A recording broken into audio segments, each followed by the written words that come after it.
Alors, j'étais en train de réfléchir sur la question de la conscience. Conscience qui n'est pas la même, la prise de conscience n'est pas la même en phase solsticiale et en phase équinoxiale. En phase équinoxiale, on prend conscience de la structure, de la hiérarchie, de la verticalité. Et on ne cherche pas à tout mettre sur le même plan. En phase équinoxiale, en phase solsticiale, au contraire, on veut créer des entités, et au sein de ces entités, on veut une sorte d'unité. Comme on dit, la République française est indivisible, etc., etc. Cette indivisibilité est paradoxalement liée à la division du monde en États. Et voilà un paradoxe intéressant. Donc division et indivision. De la même façon, pour l'équinoxialité, la division du monde existe, mais un pays n'est pas un ensemble indivisible. Il y a au contraire des différentes forces, il y a la lutte des classes, il y a l'homme et la femme, il y a toutes sortes de choses qui font que il y a une structure. Le monde même de structure implique une forme de division. Hein. On ne peut pas parler de structure quand il n'y a pas de division de quelque chose.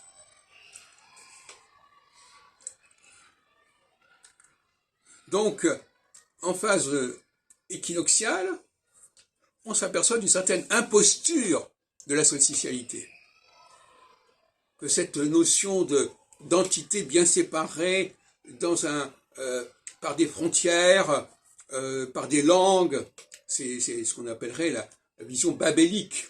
Hein, voilà. Bon, ben ça saute en éclats en phase équinoxiale. Et inversement, en phase solsticiale,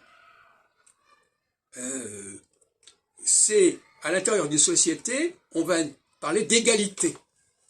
Hein, et on va remettre en question les divisions raciales, les divisions de genre, etc.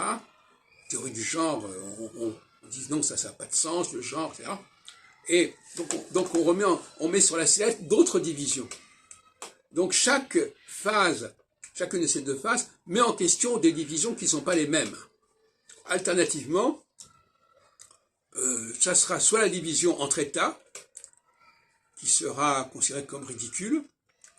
L'Union européenne, c'est quand même le rejet de la division entre États, qu'on le veuille ou non. Et elle s'est construite en phase équinoxiale. Et la division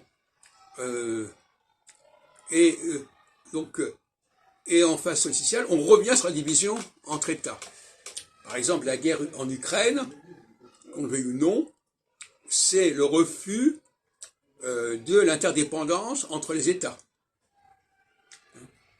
L'Ukraine a fait partie pendant des décennies de l'URSS. Bon, elle avait sa propre structure, mais elle était intégrée dans un ensemble. À un moment donné, elle ne veut plus être ça. Elle ne veut plus être ça. C'est ce qui s'est passé après en 1989, 90, 91, avec la dislocation du pacte de Varsovie, des membres du pacte de Varsovie, et puis ensuite de l'Union soviétique, la dislocation de l'Union des républiques socialistes soviétiques, voilà, dont faisait partie l'Ukraine. Donc, à un moment donné, l'Ukraine, elle s'est constituée de manière solsticiale. C'est-à-dire, voilà, on est un ensemble bien précis. On a notre propre langue, même si cette langue fait complètement un parti des langues slaves et très proche du russe, etc., et des polonais. Voilà. C'est cette façon de mettre en avant des différences secondaires, aléatoires, pour fonder des frontières qui sont elles-mêmes tout à fait artificielles, d'une certaine manière. Et inversement, après on a créé cette structure, ces frontières, à l'intérieur de cette frontière, on va vouloir une unité. On va refuser les différences, puisque on a, voilà, il y a une espèce de logique dialectique à ce niveau-là. On part d'une différence pour aller vers une autre différence.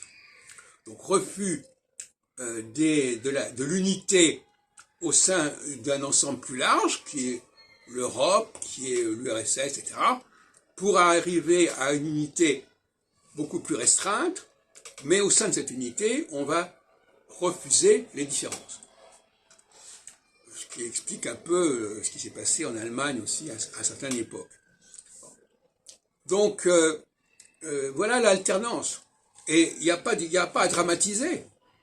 Cette alternance, elle est cohérente, elle est plus ou moins bien vécue, plus ou moins bien comprise, mais elle est cohérente. Elle est même saine. Effectivement, pourquoi elle est saine? Parce qu'il faut respecter le passé. Parce qu'il faut respecter le fait que il y a une humanité verticale, une humanité supérieure, qui s'est imposée à notre terre, qui s'est imposée à la population de base de la terre. Et cette population de base de la terre, à un moment donné, en phase solsticiale, il faut lui laisser la possibilité de s'exprimer et d'exister pendant la période solsticiale. Et après, on revient à la suprématie d'un peuple supérieur pendant une phase de 7 ans également. Et on retrouve le rêve de Pharaon, des vaches grasses qui sont dévorées par les vaches maigres.